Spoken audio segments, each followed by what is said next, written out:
Bismillahirrahmanirrahim. Assalamualaikum warahmatullahi wabarakatuh. Jumpa lagi bersama saya dalam video pembelajaran Matematika Peminatan kelas 12 MIPA. Di video kali ini saya akan membahas mengenai distribusi probabilitas diskrit. Sebelumnya kita bahas mengenai fungsi probabilitas. Misalkan X suatu variabel acak diskrit dengan nilai X1, X2, X3 sampai dengan Xn. Suatu fungsi fx, X sama dengan X itu disebut probabilitas dari X jika memenuhi syarat fx lebih dari sama dengan 0 untuk semua X. Jumlah fxi untuk i sama dengan 1 sampai dengan n itu sama dengan 1. Ya. Berdasarkan dari definisi ini, maka peristiwa-peristiwa yang mungkin terjadi dalam suatu percobaan merupakan fungsi probabilitas. Nah, itu yang disebut dengan fungsi probabilitas. Sekarang ada distribusi probabilitas. Nah, kita ambil contohnya supaya lebih jelas.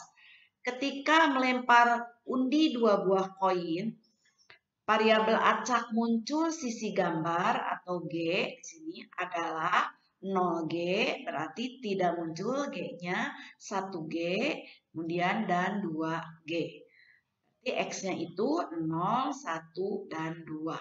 Jadi 0 artinya kan kemungkinannya kalau misalkan kita melempar sebuah koin itu yang muncul adalah angka ya kan 2 kali di sini ya. 2 keping maksudnya 2 keping. Jadi angka-angka, angka gambar, gambar angka dan gambar-gambar. Angka-angka artinya X-nya 0 ya, tidak ada gambarnya. Kalau angka gambar berarti gambarnya hanya ada 1, gambar angka juga gambarnya ada 1, dan gambar-gambar berarti gambarnya ada 2. Nah, distribusi probabilitasnya berarti P0 itu sama dengan 1/4.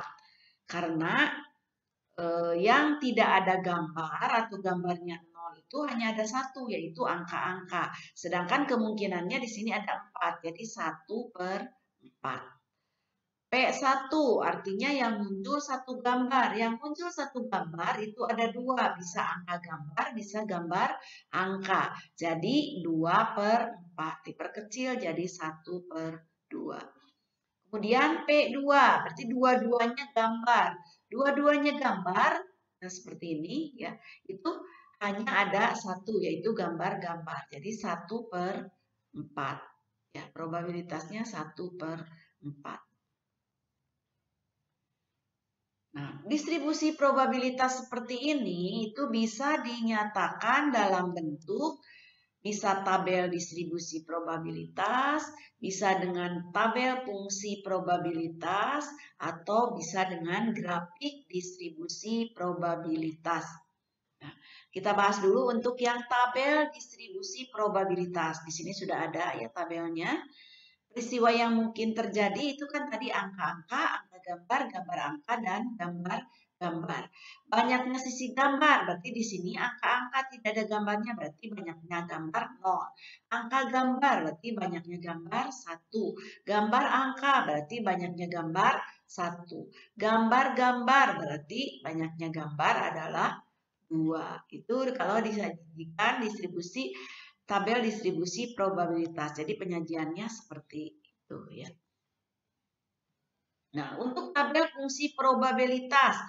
Untuk tabel fungsi probabilitas, setelah tadi lihat di tabel probabilitas itu tadi kemungkinannya adalah gambarnya itu tidak ada atau 0, kemudian 1 gambar dan 2 gambar. Itu sebagai X-/nya.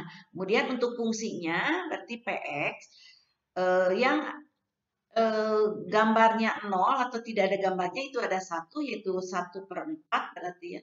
Yang gambarnya 1 berarti ada 2, yaitu angka gambar dan gambar angka. 2/4 diperkecil jadi 1/2. Dan kalau gambar dua-duanya berarti gambar-gambar itu hanya ada 1, jadi 1/4. Kalau dijumlahkan fungsi ini hasilnya 1 ya. Seperti tadi persyaratan yang sudah dijelaskan sebelumnya bahwa jumlah dari fungsi-fungsi probabilitas itu selalu 1. Bagaimana kalau disajikan dalam bentuk grafik distribusi probabilitas? Itu ada 2 ya kemungkinannya, bisa dengan diagram atau grafik seperti ini, grafik garis, berarti di sini banyaknya muncul sisi gambarnya 0, itu 1/4 ya. Kalau 1/2 atau 2/4, kalau 2 juga 1/4. Kita tinggal membuatkan bikin gambar seperti ini. Atau bisa di gambar diagram batang seperti ini. Seperti ini. Ini 0 berarti 1/4. Kalau 1 di sini 1/2. Kalau 2 1/4. Itu. Ini banyaknya muncul, ini probabilitasnya. Nah, itu penyajian dalam bentuk 3 tadi ya. Kita lanjutkan ke contoh soal. Di dalam sebuah kotak terdapat 2 kelereng biru dan 4 kelereng merah. Secara acak diambil 3 kelereng. Tentukan distribusi probabilitas X jika X menyatakan banyak bola biru yang terambil. Untuk menjawabnya, banyaknya titik sampel. Untuk mencari banyaknya titik sampel berarti karena kita akan mengambil 3 kelereng dari 6 kelereng ya, karena dalam kotak itu ada 6 kelereng, itu 2 biru dan 4 merah. Akan diambil 3, berarti banyaknya titik sampel itu adalah kombinasi 3 dari 6. Jadi kalian harus ingat materi kombinasi di kelas 11 ya, kombinasi 3 dari 6 karena mengambil kelereng 3 dari 6 buah kelereng. Nah, ingat rumus dari kombinasi itu, kombinasi R dari N itu adalah N faktorial per R faktorial kali 6 dikurangi R faktorial. Nah, di sini N-nya 6, R-nya 3. Jadi 6 faktorial per 3 faktorial kali 6 dikurang 3 faktorial. Ingat 6 faktorial itu adalah bisa 6 kali 5 kali 4 kali 3 kali 2 kali 1. Atau boleh juga 1 kali 2 kali 3 kali 4 kali 5 kali 6. Nah, seperti ini. Ini saya ngambil yang menurun dari 6 sampai dengan 1. Kemudian ini 3 faktorial, 3 kali 2 kali 1. 6 dikurang 3, 3 faktorial itu 3 kali 2 kali 1. Kemudian ini tinggal diselesaikan. Nah, untuk mempermudah menyelesaikannya, di sini ada 3 kali 2 kali 1 di atas, kemudian 3 kali 2 kali 1 di bawah. Ini bisa dibagi, nilainya 1. Ya, ini dibagi ini, hasilnya 1. Kemudian di sini 3 kali 2 kali 1, 6 ya. 6 itu bisa dibagi di 6 yang ini ya, dengan ini ya, ini 6 dengan 6 yang atas. Jadi sisanya tinggal 5 kali 4. 5 kali 4 adalah 20. Jadi banyaknya titik sampel adalah 20. Sekarang kita cari banyaknya cara mendapatkan bola biru. Nah, di sini ada pernyataan jika X menyatakan banyaknya bola biru. Berarti kombinasinya mengambil biru dari biru. Di sini birunya X. Berarti ngambil dari banyaknya kelereng biru, di sini 2. Berarti kombinasi X dari 2. Nah, bagaimana banyaknya cara mendapat bola yang merah? Nah, untuk mencari bola yang merah berarti kan mengambilnya di sini 3 ya. Yang birunya X, berarti 3 dikurang X. Dari yang berwarna merah ada 4. Jadi 3 dikurang X, kombinasi 3 dikurang X dari 4. Itu adalah banyak cara mendapatkan bola merah. Bisa dimengerti ya? Jadi saya ulangi, banyaknya cara mendapatkan bola biru berarti banyaknya bola biru yang terambil dengan di sininya banyaknya keseluruhan bola biru. Jadi X kombinasi X dari 2. Nah, untuk yang merah berarti karena ngambilnya 3 sisanya berarti kalau X-nya merah berarti X-nya yang biru berarti merahnya 3 dikurangi X. Ambilnya dari yang merah ada 4. Nah, itu mengenai eh, soal cara dulu mencari itu ya. Nah, sekarang dilanjutkan ke distribusi probabilitas yang tadi itu dapat dinyatakan seperti ini ya. Berarti kombinasi X dari 2 kali kombinasi 3 min X dari 4 per kombinasi 3 dari 6. Yang tadi ini ya. Nah, di sini X-nya itu ada 3 kemungkinan kan. Tadi itu 0, 1, dan 2 kemungkinannya. Kenapa? Karena mungkin tidak terambil yang berwarna biru itu berarti 0 ya. Kalau terambilnya 1 berarti 1, terambilnya 2, 2. Jadi tidak mungkin terambil tiga-tiganya bola biru karena bola birunya hanya ada 2. Jadi kita hitung untuk kalau X-nya sama dengan 0. Kan rumusnya ini. Kombinasi X dari 2. X-nya 0. Berarti kombinasi 0 dari 2 kali kombinasi 3 dikurangi 0. Karena 3 dikurangi X. 3 dikurangi 0 dari 4 per kombinasi 3 dari 6. Nah, ini diuraikan kembali seperti tadi ya. Yaitu di sini kombinasi 0 dari 2, berarti R-nya 0, N-nya 2. Berarti hitung lagi 2 faktorial per 0 faktorial kali 2 faktorial. Begitu juga yang ini, kombinasi 3 dari 4.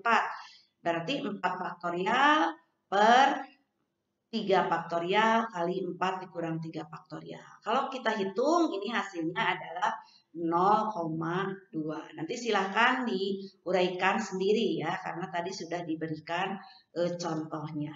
Nah, untuk X sama dengan 1, sama saja tinggal mengganti di sini X-nya dengan 1 ya, karena di sini 1. Jadi kombinasi 1 dari 2 kali kombinasi 3 dikurangi 1 dari 4 per kombinasi 3 dari 6. Menghitungnya sama seperti tadi, hasilnya 0,2. Kemudian X yang terakhir adalah X-nya sama dengan 2. Artinya terambil bola birunya itu 2. Berarti yang satunya harus merah. Itu berarti kombinasi 2 dari 2 kali kombinasi 3 dikurangi 2 dari 4 per kombinasi 3 dari 6. Jadi 0,2. Nah, kalau kita sajikan dalam distribusi probabilitas seperti ini ya. Kalau X-nya 0, hasilnya 0,2. Kalau X-nya 1, 0,6. Kalau X-nya 2, 0,2. Yaitu merangkum dari apa yang sudah kita uraikan di atas. Kita ambil contoh soal lain yang bentuknya berbeda. Tunjukkan bahwa fungsi Px sama dengan 1/12 kali X plus 2 untuk X sama dengan 1, 2, dan 3 merupakan fungsi probabilitas. Jadi kita harus menunjukkan ya bahwa ini adalah fungsi probabilitas. Jadi ingat ke definisi dari fungsi probabilitas tadi, yaitu yang pertama kita harus substitusi di sini X-nya yaitu 1, 2, dan 3. Kita untuk X-nya 1 berarti ganti atau substitusi X-nya dengan 1. Jadi 1/12 kali 1 ditambah 2. 3/12 atau 1/4 ya. Karena 1 plus 2, 3 kali 1, 3/12 diperkecil 1/4.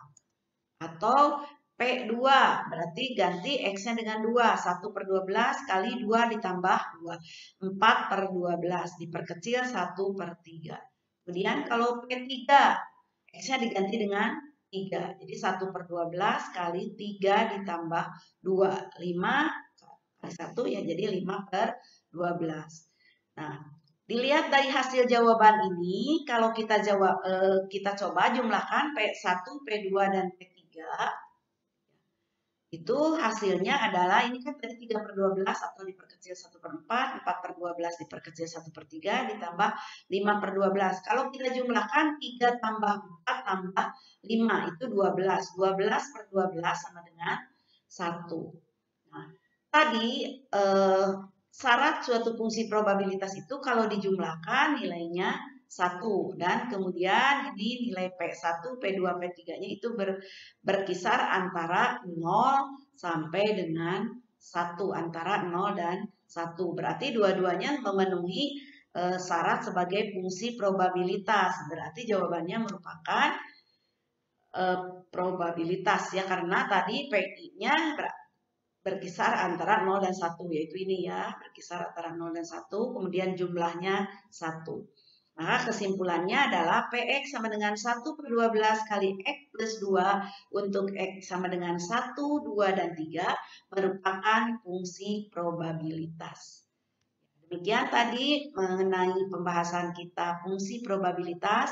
Mudah-mudahan bisa dimengerti.